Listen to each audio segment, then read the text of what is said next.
So how are the newest technologies like large language models or agents are reshaping the touristic industry and the way how we are planning to spend our free time during the vacation?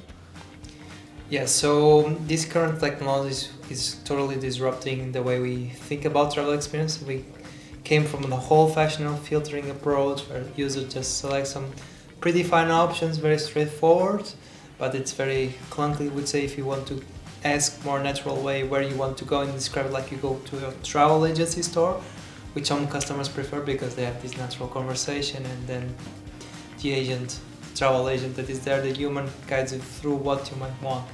This is kind of experience that we see that the LLMs and now AI agents kind of enable this behavior. One, the LLMs, the conversation part, make it more natural, and then the agent capabilities by allowing us to tap into already existing backend capabilities that we already have and allow the LLM to tap into those data. And then what this in turn will enable us is one, allow the LLM, depending on user request, to tap into actual offers that we have, prices and so on, but also understand the user, what he might want, and then anticipate some of the information that he might want, where he wants to go, some recommendation, and showcase these recommendations that comes from our system, that they are real, and show it to the customer.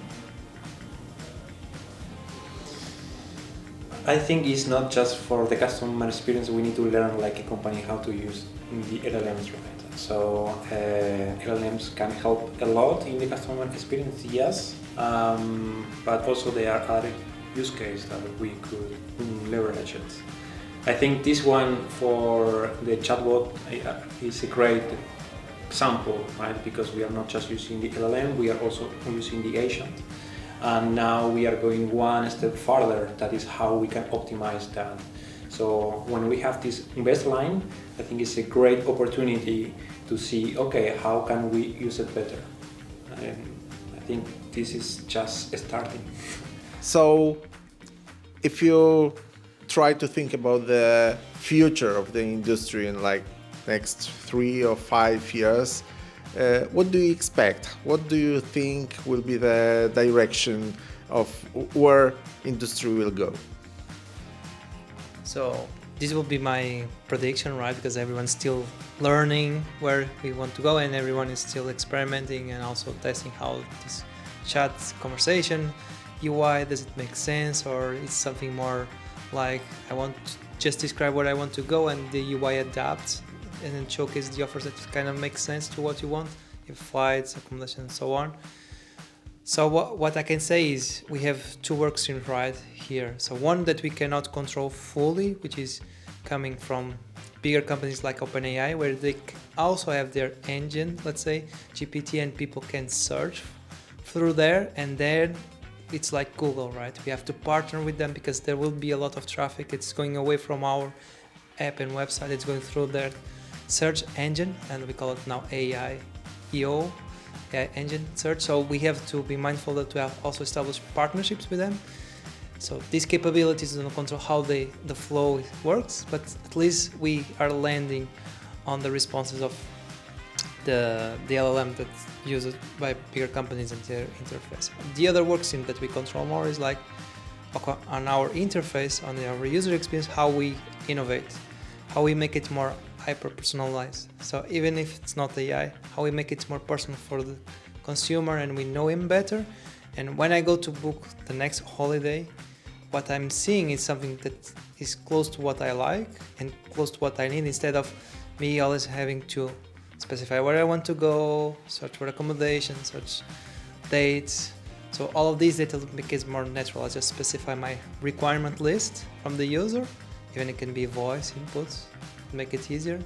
And then our offerings could match these requirements more easily, and people just spend less time searching for their next holiday experience, but also they could be surprised, something out of it. And the surprise effect is also relevant for the user experience, because this is also what creates it in a bigger impression to the customer, because if they accept this unpredictable recommendation from our application and the people take it and they like it, and this can create this buzz around and they come back, and we have this loyalty, which is important, so we get to know even further and better our customers. German, what do you expect from your point of view? Thank you. My opinion here is that is going to change the experience not just from the customer, but also of the people that is building the tools for the customer, right? As we are expecting is this field of hyper personalization is going to be something good, because if someone knows you better, can give you better suggestions, right? If you have kids, they are growing, maybe you can have better destinations, right? So I think from the customer point of view, it's going to be great, it's going to be good. Now from the experience of developers also, because we are leveraging the models for building the tools, we have different agents for that. And this is not stopping here, because we are using these tools also to take decisions. So it's not just customer, employees, it's also people that is managing companies, or they are taking these decisions are more informed, right? So I think it's a whole change in different levels, and I hope this goes well, right? So this improve our experience, doesn't matter where we are.